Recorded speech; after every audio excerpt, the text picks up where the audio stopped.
नमस्कार, मैं हूं आपकी आवाज़ शशांक मिश्रा और आप देख रहे हैं मेरे साथ सच की आवाज़ वेब न्यूज़। आज हम एक खास पेशकश के लिए इस रोड पर खड़े हुए हैं। ये वो रोड है जो आगरा एक्सप्रेसवे जीरो पॉइंट से होकर अमौसी रेलवे स्टेशन होते हुए लखनऊ अंतर्राष्ट्रीय हवाई अड्डा तक ये जाता है। इस रोड पर आने का कारण यह है कि ये रोड मौत का रास्ता बन चुका है और यमराज हर समय इस रोड पर टहला करते हैं। कोई ऐसा टाइम नहीं जब यमराज इस रोड की भ्रमण पर ना निकल रहे हों। और उसमें फंसता कौन है? रोज़ के आने जाने वाले राहगीर। महीने में 10 से 15 एक्सीडेंट इस रोड पर तो आम सी बात हो गए हैं।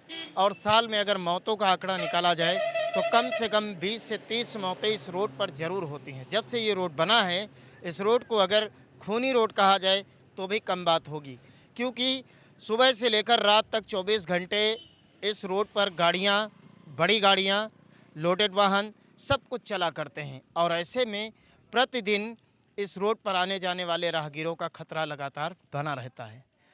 हाल ही के दिनों में अगर देखें तो हफ्ते भर में कम से कम 2 से 3 मौतें इस रोड पर हो चुकी हैं, जिसमें एक नेशनल एथलीट जूली यादव की मौत 9 तारीख को हुई थी और उसके 6 दिन बाद एक और लड़का काम के लिए निकला था, उसकी भी मौत हुई थी। रीज़न क्या है इस रोड पर इतने मौत के आंकड़े बढ़ने का, वो भी हम आपको दिखाते हैं। आप हमारे पीछे देखेंगे तो ये टर्निंग पॉइंट हैं। इस रोड की सबसे बड़ी समस्या है तीव्र मोड़। इतने तीव्र मोड़ हैं कि ड्राइवर चाह कर भी अपने आप को कंट्रोल नहीं रख सकता है। ये मोड़ आपको इस रोड पर कम से कम 6 से 7 जगह मिलेंगे और वहाँ पर ही सबसे ज़्यादा एक्सीडेंट के खतरे बने हुए हैं। लेकिन प्रशासन फिर भी अनजान बैठा है। उस तक खबर पहुंचती है कि मृत्यु हो रही इस रोड पर, उसके बावजूद भी प्रशासन को आज तक ये दिखाई नहीं दिया कि इन मौत के आंकड़ों को किस तरीके से रोका जाए। अगर ये इस रोड पर मोड़ों पर स्पीड ब्रेकर बनाए जाएं और कुछ साइन बोर्ड्स बढ़ाए जाएं, दुर्घटना बाहुल्य क्षेत्र लिखा जाए, तो हो सकता है कुछ मौतों के आंकड़ों में कमी आए। क्योंकि ओवर स्पीडिंग के चलते सिंगल रोड है, बहुत ज़्यादा एक्सीडेंट होते रहते हैं। आए दिन किसी न किसी घर का चिराग लगातार बुझता रहता है। आइए हम यहाँ पर कुछ लोग मौजूद हैं, उनसे भी बात करेंगे कि क्या वास्तव में इस रोड पर एक्सीडेंट इसी तरीके से बढ़ रहे हैं। क्या नाम है आपका भैया? प्रमोद निषाद। प्रमोद जी, दुकान आपकी है यहाँ पे? हाँ, दुकान मेरी। आप तो खतरे पे बैठे रहते हैं। क्या करें अब अच्छा, इस रोड पे क्या वास्तव में, जो हमने सुना कि इस रोड पर आए दिन यमराज टहलते रहते हैं, लोगों को अपनी गोद में लेते रहते हैं, तो क्या ये बात सत्य है? बिल्कुल सही है। पर डे एक्सीडेंट होते हैं इस रोड पे। अभी कल हुआ है, परसों यहाँ पे हुआ है। और मतलब इधर से भी रास्ता, उधर से भी, चारों तरफ से आने जाने का है। इतनी स्पीड में गाड़ियाँ जाती हैं कि किसी का कंट्रोल नहीं है इस पे। इस रोड की मूल समस्या क्या है? किस वजह से इतनी ज़्यादा जो है मौतें हो रही हैं? ये रोड जो है, कहीं तो पहली बात ब्रेकर नहीं है, दूसरी चीज़ ये सिंगल रोड है और मोड़ ज़्यादा है। हाँ, इसकी वजह से इसमें कई कनेक्ट हो रही हैं, लिंक रोड है, इसकी वजह से और ज़्यादा हादसे हो रहे हैं। ऐसे हो रहा, मौतें भी हो रही हैं। बहुत से भी परसों नरसों एक उधर ख़त्म हो गया है, एक ये ITI के आगे हो गया है, अभी कल यहाँ पे हो गया है। अब उसका पता नहीं क्या हुआ है अस्पताल। आपको भी खतरा महसूस होता है? बिल्कुल, क्या करें, पीछे करके दुकान लगा रखी है और फिर सवाल पापी पेट का है। अब करेंगे नहीं तो जाएंगे कहाँ, करना पड़ेगा। आप सुन सकते हैं कि व्यक्ति पेट के लिए मौत के मुहाने पर भी बैठने को मजबूर है। सरकार और प्रशासन रोड तो बनवा देता है, लेकिन उसकी जो व्यवस्थाएं हैं उसको देखने की किसी को नहीं पड़ी रहती। इस रोड पर एक चीज़ और आपको बता दें कि रोड लाइट लग चुकी है, लगे हुए कई महीने हो गए, लेकिन अभी तक रोड लाइट जली नहीं है। उसको भी जलना चाहिए, हो सकता है उससे कुछ लोगों को अंधेरे में चलने से निजात मिल जाए और एक्सीडेंट्स में कमी हो जाए। ये हम आगे भी आपको जो इसके तीव्र मोड़ हैं वहाँ भी दिखाते हैं। यह मौजूद हैं प्यारेपुर धरना स्थल पर, जो LDA की वजह से सालों से चल रहा है। यहाँ पर लोग परमानेंट मौजूद रहते हैं, 24 घंटे मौजूद रहते हैं। हम इनसे भी बात करेंगे कि क्या इस रोडों पर जो एक्सीडेंट होता रहता है इस रोड पर, तो क्या ये बात सही है? क्या नाम है आपका? क्या नाम है भैया? मेरा भानु यादव नाम है। भानु यादव जी, आप लोग यहाँ धरने पे अक्सर बैठे रहते हैं, तो इस रोड पर एक सूचना मिली कि आए दिन यमराज टहलते रहते हैं। लगभग आप महीने भर का अगर आंकड़ा प्रस्तुत करें तो कितनी मौतें और कितने एक्सीडेंट होते रहते अभी एक हफ्ते में 2-3 हो गया। 2-3, एक यहाँ मोड़ पे आगे हुआ है और 2 यहाँ पे हुआ, एक आगे हुआ है। हैं? मृत्यु भी हुई? हाँ, मर गए, 3 मर गए हैं, 3 लोग मर गए। मेन कारण क्या है इतनी ज़्यादा एक्सीडेंट इस रोड पर हो अब ये एक्सीडेंट क्या है, इतना ज़्यादा मोड़ है और ओवर स्पीड में चलते हैं, नहीं पता चलता तो एक दूसरे को चढ़ा देते हैं, मर जाते हैं बेचारे, क्या करें। यानी अगर देखा जाए तो साल में करीब 20 मौतें तो आम बात है। हाँ, इससे कम नहीं और ज़्यादा हो जाती हैं, ज़्यादा हो जाती हैं, क्योंकि क्या क्या किया जाए, ऐसा क्या सरकार को करना चाहिए कि इस रोड पर जो आवागमन है वो सुरक्षित हो सके? नहीं सुरक्षित क्या, अब जितने एकदम अंधे मोड़ हैं इन पे डिवाइडर थोड़ा सा बढ़ के बना दिया जाए तो जो गाड़ी है उससे कंट्रोलिंग हो जाए, और थोड़ा पेड़ पेड़ ये सीधा किया जाए इसको। हाँ, सीधा किया जाए। यानी टर्निंग बहुत ज़्यादा बहुत ज़्यादा है। अब यहाँ से अमौसी टी एच मिश्रा से और ये क्या कर मोहान रोड तक कम से कम 12-13 मोड़े हैं और ज़्यादा बड़ी बड़ी हैं। लगभग हज़ारों वाहन रोज गुजरते भी हैं। ज़्यादा ज़्यादा ज़्यादा हज़ारों से ज़्यादा गुजरते हैं। सब यहाँ पेट्रोलियम का ट्रक और कंटेनर सब इधर से तो निकलते बड़ी गाड़ियाँ इस हैं। पर। ये सब बड़ी गाड़ी डंपर, इस समय डंपर कम से कम 100-200 डंपर डेली निकल रहा है इधर से। तो आपने सुना कि जनता की मांग यही है कि इस रोड पर कम से कम हर मोड़ पर ब्रेकर बनाए जाएं और हो सके तो इस रोड को एलडीए द्वारा जो यहाँ पर विकास कार्य किया जा रहा है उसके द्वारा इस रोड को सीधा करने का प्रोग्राम बनाया जाए, ताकि जो ये देखिए, आप देखिए अगर सामने ही बच गई भिड़ते भिड़ते गाड़ियाँ। खैर ये अच्छी बात रही, लेकिन इस रोड पर एक बहुत बड़ी मांग है जनता की कि इस रोड पर कम से कम जब तक मोड़ों की व्यवस्था नहीं हो पा रही है तो स्पीड ब्रेकर और लाइटिंग की व्यवस्था अवश्य की जाए, ताकि इस रोड पर चलना सुरक्षित हो सके। हम पहुंच चुके हैं उस मोड़ पर जहां अभी 18 तारीख को एक एक्सीडेंट हुआ था जिसमें कि युवक की जान चली गई, जो फतेहपुर 84 उन्नाव के ग्राम मासूपुर जसरा का रहने वाला लड़का था। करीब 27 वर्ष उम्र का था और इसी जगह पर उसका सुबह सुबह काम पर जाते वक्त एक्सीडेंट हो गया था और उसके 3 दिन पहले ही शादी भी हुई थी। अब आप सोचिए उस घर में क्या बीती होगी जिसके साथ ऐसा हादसा हुआ। अभी उसकी अगर आप गाड़ी देखेंगे तो यहीं पर पड़ी हुई है। ये वो गाड़ी है जिस गाड़ी से वो लड़का जा रहा था, विमलेश पाल, और इसी जगह पर उसका भयानक एक्सीडेंट हो गया था एक डंपर से और उसके बाद उसकी जान चली गई थी। ये हेलमेट भी पड़ा हुआ है, कैमरामैन से आग्रह करेंगे कि ये देखिए हेलमेट भी उसका अभी यहीं पर पड़ा हुआ है। यहाँ पर आए दिन कोई ना कोई मौत होती रहती। ये मोड़ भी बहुत ख़तरनाक है। ये मोड़ प्यारेपुर में पड़ता है। इस रोड का ख़तरनाक मोड़ है। इसके आगे वाला जो मोड़ है वहाँ पर भी बहुत ज़्यादा एक्सीडेंट हो चुके हैं, लोग वहाँ भी आए दिन मरते रहते हैं। इस रोड पे मौतों का आंकड़ा अगर साल में जोड़ा जाएगा तो कम से कम 30 से 35 मौतें इस रोड पर अवश्य होती रहती है। इसीलिए हमने इस रोड का नाम दिया कि यमराज इस रोड पर टहलते रहते हैं और इस रोड को अगर मौत का रोड कहा जाए तो कोई बड़ी बात नहीं होगी। ये चश्मदीद भी मौजूद हैं यहाँ पर, जिनके ये घर है और यहीं पर वो एक्सीडेंट हुआ था जब लड़के ने अपनी दम तोड़ दी थी। क्या नाम है आपका? मिस्टर अभय यादव। अभय। अभय, ये बताइए कि एक्सीडेंट आपके सामने हुआ था? जी सर। आए दिन इस रोड पर एक्सीडेंट की सूचना मिलती रहती है। जी, अभी परसों ही एक यहाँ पे पेट्रोल टंकी के पास हुआ था। परसों भी हुआ था। हाँ। तो ये लड़का एक्सपायर हो गया था। जी जी, एक्सपायर हो गया। क्या क्या होना चाहिए इस रोड पर कि ये एक्सीडेंट थोड़ा कम हो? ये रोड बंद करना चाहिए, दूसरी रोड निकालना चाहिए। सीधी सीधी रोड रोड निकालना चाहिए। मेन कारण मोड़ है। गाड़ी मोड़ है इसलिए एक्सीडेंट आए दिन होते रहते हैं। ये यहाँ पर रहते हैं और इस जगह आए दिन कोई ना कोई एक्सीडेंट होता रहता है, लगातार होते रहते हैं। इस रोड को सीधा करना चाहिए और इसके जो मोड़ हैं उन पर या तो चौड़ान की व्यवस्था करनी चाहिए और स्पीड ब्रेकर बहुत आवश्यक हैं। और सबसे बड़ी बात इस समय इस रोड पर एक खराबी और है कि झाड़ियाँ दोनों तरफ लगातार खड़ी हुई हैं, जिससे आवागमन में काफ़ी समस्याएं हो रही हैं।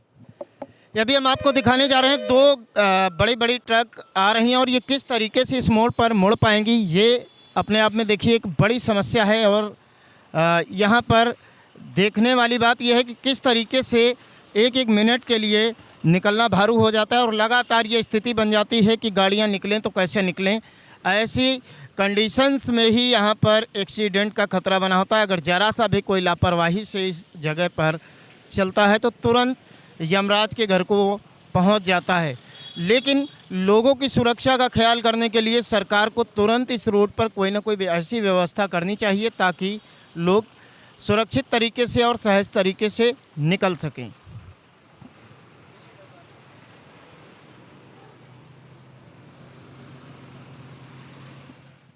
इस मौदा मौसी मार्ग के खतरनाक सफ़र में एक और मोड़ पर हम आ पहुँचे हैं। यहाँ पर आप हमारे पीछे देखेंगे तो मोड़ मौजूद है। यहाँ भी आए दिन कोई ना कोई एक्सीडेंट होता रहता है जिससे लोगों की जान जाती रहती है। यहाँ पर एक दुकान खुली हुई है, राहुल भैया हैं, ये परमानेंट यहाँ मौजूद रहते हैं। इनके सामने भी आए दिन कोई ना कोई जो है जाता रहता है एक्सीडेंट के चपेट में, और कई सारी तो मौतें भी इनके सामने हुई होंगी। क्या नाम है आपका? राहुल यादव। राहुल भाई, ये बताइए इस रोड पर एक्सीडेंट की भरमार क्यों है? इस रोड पे काफ़ी मोड़ हैं, रोज परमानेंट आए दिन आज एक्सीडेंट होते रहते हैं। कोई का हाथ टूटा, हो गया पैर टूटा, कोई एकदम सीधे मृत्यु हो गई, या तो गाड़ी टूट गई, या तो किसी के चोट लग गई। रोज आए दिन इसी मोड़ पर रोज होता रहता है। क्या व्यवस्था सरकार के द्वारा ऐसी की जाए कि इस पर जो मौतों का आंकड़ा है, जो एक्सीडेंट का आंकड़ा है वो कम हो? अरे इस पर हमारे हिसाब से ये रोड सीधी करा दी जाए सीधे, ये तो इसको रोज चौड़ी कराई जाए तब तो इस पर कम होगा, नहीं तो आए दिन रोज होगा इसमें। ठीक है, ये राहुल जी हैं, ये यहाँ पर मौजूद रहते हैं। ये अक्सर एक्सीडेंट जैसी चीज़ें इस रोड की देखा करते हैं। ये आप हमारे पीछे देखेंगे तो ग्राम मौदा का रामलीला मैदान का मोड़ है, और यहाँ से अगर हम देखेंगे तो आमने सामने तीव्र मोड़ दो दिखाई देते हैं। एक वो सामने अगर आप देखेंगे तो वहाँ भी मोड़ आपको दिखाई देगा, और दूसरा यहाँ पे तेज टर्निंग पॉइंट है। ये भी दुर्घटना बाहुल्य क्षेत्र है, और इससे अगर थोड़ा सा ही 100 मीटर आगे जाते हैं, 50 मीटर आगे एक और मोड़ मिलेगा, 20 मीटर आगे एक और मोड़ मिलेगा, 50 मीटर आगे एक और मोड़ मिलेगा, 100 मीटर, यानी अगर 200-300 मीटर की रेंज में अगर देखेंगे तो 6 से 7 मोड़ इसी जगह पे मिल जाएंगे। तो दुर्घटना हो तो क्यों ना हो। आज हम बात करेंगे 9 नवंबर को नेशनल एथलीट जूली यादव, जो अपने घर की और गांव की बहुत होनहार बच्ची थी, उसका एक्सीडेंट में देहांत हो गया था। उसके भाई हमारे साथ मौजूद हैं, हम उनसे बात करेंगे कि इस रोड पर ऐसा क्या है और ऐसा क्या किया जाए ताकि और मौतें इस रोड पर ना हो। क्या नाम है आपका? हमारा नाम हर्ष यादव है। सबसे पहले हम आपका बहुत बहुत धन्यवाद देना चाहते हैं। ये बताइए कि आपकी बहन नेशनल एथलीट थी, पूरे गांव का गौरव थी, हर न्यूज़पेपर में, हर न्यूज़ में निकला, बहुत दुख की बात रही, लेकिन उसको तो नहीं बचाया जा सका। लेकिन इस रोड पर ऐसा क्या करना चाहिए ताकि और लोगों के घर ना उजड़े? ये रोड अमौसी रोड इसे बोलते हैं, और इस रोड पे सबसे बड़ी दिक्कत है कि कम से कम 15 से ज़्यादा मोड़े हैं और चौड़ी बहुत कम है। आए दिन ग्रामीण के बच्चे स्कूल कॉलेजेस जाते रहते हैं, उन्हें ट्रकों के बीच से सामना बहुत करना पड़ता है। तो हमारा तो सरकार से यही गुजारिश है, इसको चौड़ा किया जाए, वरना इस पे ट्रक व्रक व्यवस्था बंद की जाए। तो जब तक चौड़ा नहीं होता, चौड़ा करना तो एक बड़ी प्रक्रिया है, तब तक वैकल्पिक व्यवस्था क्या होनी चाहिए? इस पे हर मोड़ पे देखा जाए, अगर तो किसी से भी पूछा जाए तो सबसे पहले इस पे ब्रेकर की व्यवस्था करनी चाहिए, और हर मोड़ पे अच्छे से अच्छे CCTV कैमरा लगाया जाए। अगर कोई भी व्यक्ति वाहन से अपनी दुर्घटना करता है, कोई सामने आता है, उसको पकड़ लिया जाए। अच्छा, जो आपके यहाँ एक्सीडेंट हुआ था वो पकड़ा गया? जी बिल्कुल पकड़ा गया है। वो ट्रक अभी तो जो ड्राइवर चला रहा था वो फरार हो चुका है। फिलहाल उस ट्रक भी मिल गया है, पारा थाने में भी बंद है। अब वो साहब ने कहा है कि उसे दाखिल कर दिया गया है और चार्जशीट लगाने में अभी कुछ टाइम लगेगा। बस मैं यही गुजारिश करता हूँ कि हमारे बहन को मैं न्याय दिला पाऊँ। ये हमारे साथ थे अमन यादव और हर्ष यादव। इनकी बहन का इसी रोड पर एक्सीडेंट हुआ था, आगरा एक्सप्रेस वे 0 पॉइंट से जैसे ही आप उतरते हैं वहीं पर हो गया था, और तुरंत इन मौके पर उसकी मृत्यु हो गई। यहाँ पर एक और व्यक्ति मौजूद हैं जो ग्राम मौदा के ही निवासी हैं। क्या नाम है आपका? अरुण कुमार। इस रोड पर अरुण जी, आए दिन कोई ना कोई दुर्घटना होती रहती है, किसी न किसी घर का चिराग बुझता रहता है। कई लोग घर से काम के लिए निकलते हैं और वो चोटिल होकर या कुछ लोग की मृत्यु हो जाती है, ऐसा आम बात हो गई इस रोड पर। तो आखिर इतनी दुर्घटनाएं क्यों हो रही हैं और इसके लिए क्या व्यवस्था सरकार को करनी चाहिए कि इस रोड पर जो दुर्घटनाएं हैं उनकी संख्या कम हो सके? सर, इस पर जैसे है कि रोड ब्रेकर बनाया जाए, क्योंकि इतनी तेज़ गाड़ी आती है, इतनी सारी मोड़ें हैं, तो ब्रेकर है नहीं, वैसे आदमी सीधा लेके चला जाता है, एक्सीडेंट हो जाते हैं। और दूसरी बात, यहाँ पे ये लाइट लगी हुई है, अभी तक ये चालू नहीं हुई है। आग्रह करेंगे कि लाइट को दिखाने का प्रयास करें। मैं सरकार से मैं अपील करना चाहता हूँ कि लाइट भी चालू कर दे, और इस पे 2-4 जगह कैमरा लगवाना चाहिए। जो भी एक्सीडेंट करके भागते हैं वो मिलते नहीं हैं, तो कैमरा लग जाएगा तो उसमें एक क्लियर हो जाएगा कि हाँ, यही बंदे एक्सीडेंट करके गया है। जी। ये आपने सुनी, बहुत अच्छी बातें रहीं क्योंकि इस रोड पर सीसीटीवी कैमरे कम से कम 2 से 4 जगह लगे हैं, तो जो एक्सीडेंट करके लोग फरार हो जाते हैं उनको ढूंढने में पुलिस को आसानी रहे और जो पीड़ित परिवार हो उसको न्याय मिल सके। और जो लाइटें लगी हुई हैं वो तो बहुत इम्पॉर्टेंट है कि जाड़े का इस समय मौसम चल रहा है और किसी भी समय यहाँ पर जैसे ही शाम ढलती अंधेरा हो जाता है, अभी तो कोहरा भी पड़ने वाला है, तो ऐसे में बहुत सारे चांसेस रहेंगे एक्सीडेंट बढ़ने के। और दुर्घटना बाहुल्य क्षेत्र के कहीं भी यहाँ पर बोर्ड नहीं लगे हैं, जबकि आए दिन किसी न किसी व्यक्ति की दुर्घटना में जान जाती रहती है। हर व्यक्ति का ये जन्मसिद्ध अधिकार है कि वो सुरक्षित रह सके, सुरक्षित चल सके, इसीलिए रोडें बनाई जाती हैं। लेकिन उसके बावजूद भी अगर रोडों पर इस तरीके की घटनाएं हो रही तो ये बहुत दुखद है। जबकि हमारे देश के जो सड़क एवं परिवहन मंत्री हैं नितिन गडकरी जी, वो लगातार कहते रहते हैं कि हम रोडों का दुरुस्तीकरण बढ़िया से बढ़िया कराते रहते हैं, लेकिन उसके बावजूद भी इस तरीके से हज़ारों घर रोज़ एक्सीडेंट में उजड़ते जा रहे हैं। ये अपने आप में एक बहुत ख़राब बात है। हम और हमारी टीम आप सभी से यही आग्रह करती है और आपके लिए दुआ करती है कि आप पहली चीज़ तो सड़क पर बिल्कुल धीमे चलें, हेलमेट को पहन कर चलें, अगर कार चलाते हैं तो सीट बेल्ट लगा कर चलें और धीमी गति में अगर आप रहेंगे तो जो दुर्घटनाएं होती हैं उनमें काफ़ी कमी आ सकती है। सतर्क रहें, सुरक्षित रहें, आप अपने परिवार के साथ सुखी रहें, इसी कामना के साथ आज बस इतना ही। मैं आपका दोस्त शशांक मिश्रा, आप देख रहे थे मेरे साथ सच की आवाज़ वेब न्यूज़।